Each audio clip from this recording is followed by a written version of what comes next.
Buenos días, muchas gracias a los integrantes de la comisión, de las comisiones, por invitarnos.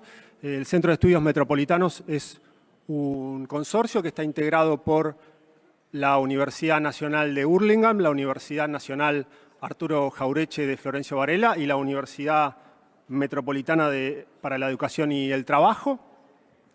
Yo allí coordino el área de gobierno. Desde esta entidad nosotros hemos tratado durante un encuentro justamente con representantes de organizaciones no gubernamentales y también de partidos políticos de la región metropolitana de Buenos Aires, que es donde nosotros nos desempeñamos para tratar la cuestión de estas reformas que se están planteando al financiamiento de las campañas electorales.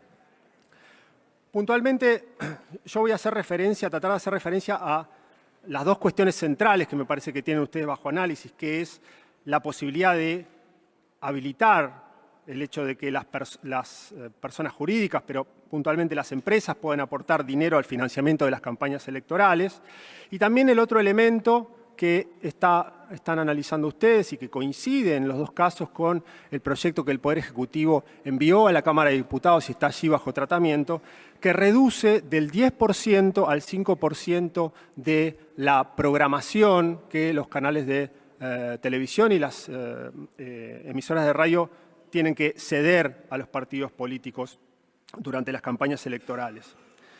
En este sentido, yo voy a hacer hincapié en tres elementos. Me parece que estas dos cuestiones que se argumentó en la primera reunión que tuvieron ustedes desde distintos puntos de vista, que hace a lo que tiene que ver con la transparencia, pone también en juego otro, o puede complicar el otro elemento que creo que debe tenerse en cuenta, que es la cuestión de la equidad. Por otra parte, llamarles a ustedes la atención acerca de que esta reforma puntualmente parece estar llegando a contramano de lo que es la tendencia que estamos viviendo en nuestra región, en Sudamérica en este momento. Voy a hacer referencia a algunos casos comparados que se están tratando incluso en este momento en nuestra región.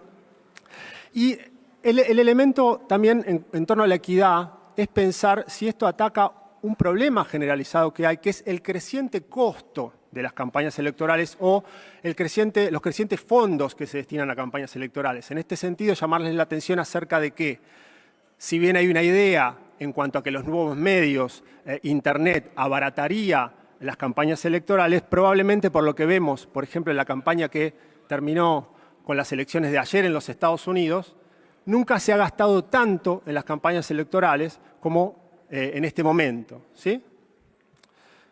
Creo que este debate también se da en un contexto muy fructífero en este sentido. Las posiciones no parecen cortarse por oficialismo u oposición, y creo que eso es muy positivo y que abre la posibilidad de un debate.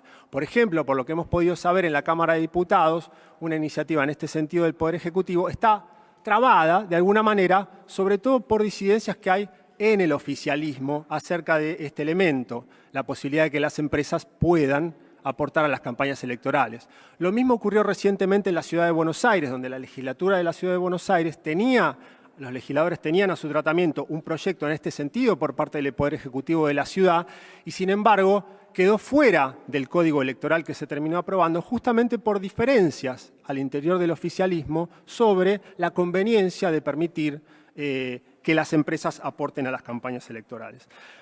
Retomo un poquitito para entender también la historia de estas reformas. En el año 2016, el presidente Mauricio Macri lanzó una batería de reformas políticas que incluían principalmente la cuestión del voto electrónico y también esta cuestión de permitir, insisto, el financiamiento por parte de las empresas de las campañas. Como ustedes saben, en aquel momento el presidente, lo voy a citar, dijo: yo quería muchos más cambios, pero me dijeron, como decía Mostaza Merlo, hay que ir paso a paso, dijo el presidente en ese momento. Entonces esta batería de reformas fue planteada a ustedes se fue planteando en el Congreso de manera escalonada o dividida. Así fue que en el año 2016 ustedes tuvieron a tratamiento la cuestión del voto electrónico y, como ustedes saben, el Senado fue gran protagonista en ese tema debido a que la oposición tomó en cuenta muchas de las objeciones que en un ámbito como este se habían realizado a la cuestión del voto electrónico y decidió no tratar en ese momento, y hasta el momento no ha sido tratado, la cuestión del voto electrónico. Lo llamo a ese elemento porque luego de que el Senado, de alguna manera, tomó esa decisión de no tratar este proyecto, aparecieron una serie de elementos muy interesantes en cuanto a, de alguna manera, entiendo yo, avalar esa posición que tomó el Senado. En este sentido, desde que el Senado tomó esa posición sobre el voto electrónico, conocimos un informe del CONICET que recomendó no avanzar en la cuestión del voto electrónico. Conocimos una carta de organizaciones no gubernamentales y expertos, muchos de los cuales hablaron ante ustedes la semana pasada, que recomendaron en el año 2017 no avanzar con la cuestión del voto electrónico. En este sentido, lo que vemos es que en ese caso, en mi opinión, el Senado se mostró de alguna manera a la vanguardia de muchos acontecimientos que luego también vimos en el mundo con respecto a la cuestión del voto electrónico. Desde que el Senado decidió no tratar la cuestión del voto electrónico, hemos visto gran polémica en los Estados Unidos sobre ese tema y en muchos otros países que, por lo que vemos en la tendencia, pasan de, en algunos casos, tener voto electrónico a no tenerlo, a pasar al voto de papel, pero difícilmente, o por lo menos yo no he encontrado ningún caso, que estén pasando en el otro sentido, es decir, de tener voto papel al voto electrónico. Lo tomo este elemento del voto electrónico porque creo que forma parte del mismo paquete de reformas y en este sentido el Senado se pronunció de esa manera. En cuanto a la cuestión del financiamiento, y yo les hablaba de los casos internacionales, entonces me gustaría marcar que, si bien es cierto, por lo que conocemos, que en América Latina hay un sistema mixto de financiamiento de las campañas, en general, uno podría decir, donde aparecen aportes privados, pero también aparecen aportes estatales, lo que también podemos ver en el último periodo, en los últimos años, es una tendencia en nuestra región, en Sudamérica, a prohibir los aportes de las empresas en las campañas electorales. Yo creo que esto no es nada sorprendente debido al impacto que ha tenido en muchos de los sistemas políticos de la región el caso Odebrecht. En este sentido, a la posición pionera de México, que no acepta que las empresas aporten a las campañas electorales, en los últimos años se sumó la decisión del Tribunal Superior Federal de Brasil, que declaró, como lo dijo el doctor Corcuera acá ante ustedes en la semana pasada, que las empresas de alguna manera no tienen derechos políticos, no tienen voz política, las que los tienen son los ciudadanos. El Tribunal Superior de Brasil hizo gran hincapié en ese tema y desde ese momento están prohibidos los aportes de empresas a las campañas electorales. Chile adoptó la misma posición luego de algunos escándalos como el llamado caso Penta y otros de los colegas de ustedes, los senadores de Chile, pero también los diputados, optaron por prohibir los aportes de las empresas en las campañas. En el caso de Uruguay, insisto, los colegas de ustedes, los senadores uruguayos, van a estar tratando probablemente antes de fin de año un proyecto que tiene media sanción de diputados y que prohíbe el financiamiento de las empresas en las campañas electorales. En Perú se adoptó una posición que ustedes también lo llamo a tenerla en cuenta, que es prohibir el aporte de empresas extranjeras a las campañas electorales. En este sentido también me gustaría hacer hincapié en el rol del Senado, el rol de custodio del federalismo del Senado y preguntarnos de alguna manera dónde tienen sede la mayor parte de las grandes empresas de nuestro país. Probablemente la respuesta sea que a unas pocas cuadras de aquí en la ciudad de Buenos Aires y no en cada una de las provincias que representan a este Senado. Quería llamar la atención acerca también del hecho de, como ustedes saben, y seguramente ustedes lo tienen en tratamiento en los anteproyectos o en los proyectos que tienen a la mano, en los países donde se permite, como en los Estados Unidos y en Gran Bretaña, el financiamiento privado de empresas en las campañas electorales, también se pone un límite inicialmente, ¿sí? Y esto ustedes lo tienen a consideración. Yo lo llamaría también a tomar en consideración lo que luego efectivamente ocurre. Y lo que luego efectivamente suele ocurrir es que muchas veces esos límites, por distintos mecanismos, son corridos o eliminados. Es muy conocido el caso de los Estados Unidos, donde la Corte Suprema de Justicia de los Estados Unidos eliminó todo tipo de tope al aporte de las empresas en las campañas electorales.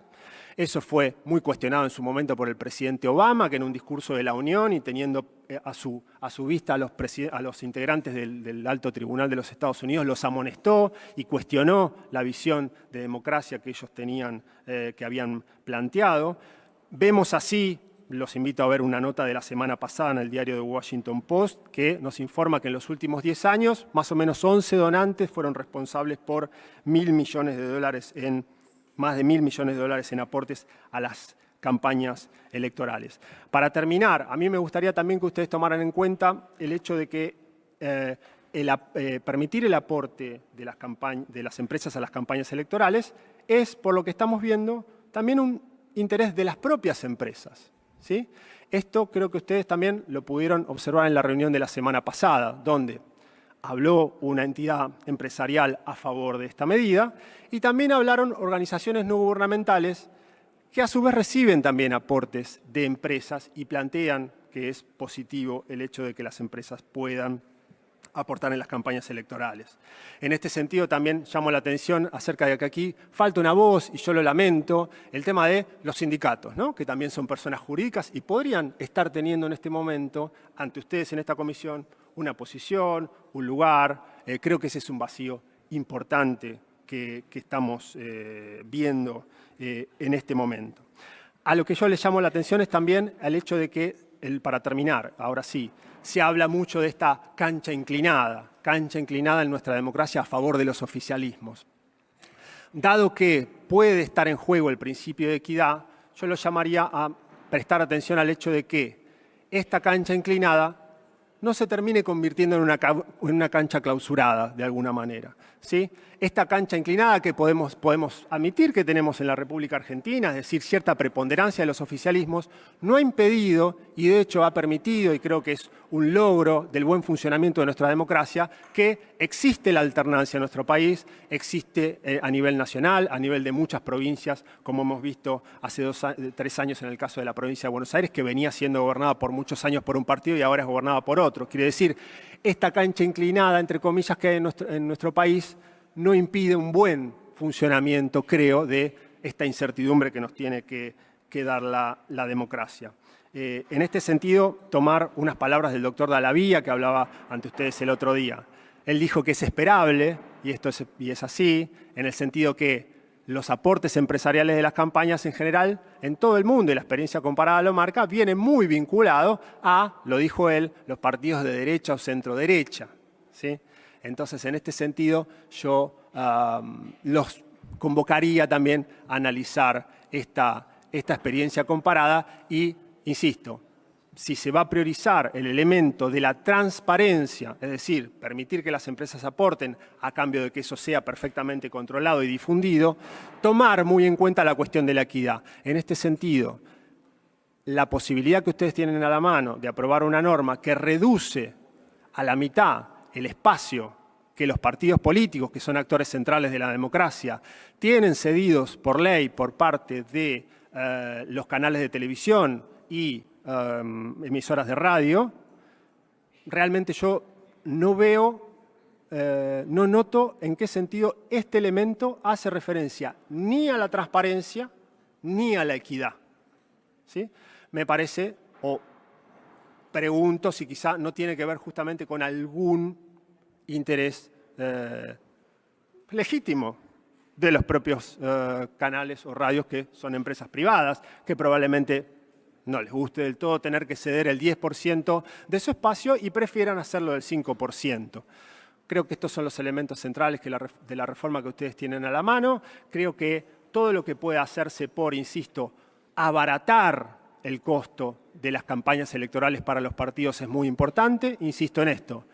Por la experiencia que hemos visto en los Estados Unidos recientemente, cada vez se gasta más en campañas electorales, a pesar de que los medios son digitales, y uno podría pensar entonces que eso lo abarataría. Eso no es cierto. Creo que los partidos políticos deben plantearse esta cuestión: cómo hacer las campañas electorales más baratas y accesibles para todas las fuerzas políticas. Les agradezco mucho, mucho por su tiempo y su atención. Gracias. Bueno, la senadora tiene la palabra. Senador, muchas gracias por su presencia y por su exposición. Una pregunta cortita, me quedó claro su postura tanto respecto de la disminución de la publicidad como la posibilidad de donaciones a través de personas jurídicas. Uno de los proyectos que estamos estudiando, el artículo 15 de la ley, habla de cuáles son las prohibiciones y qué personas jurídicas no pueden aportar ni hacer donaciones a los partidos políticos, y habla, por ejemplo, de concesionarios de servicios públicos, juegos de azar y demás. Uno de los proyectos elimina muchos de esos artículos y fundamentalmente elimina los aportes sindicales. Respecto a los aportes sindicales, concretamente, ¿cuál es su opinión? ¿Los sindicatos está bien que aporten, no? ¿Cómo lo ve usted y cuál es su postura respecto a eso? Gracias.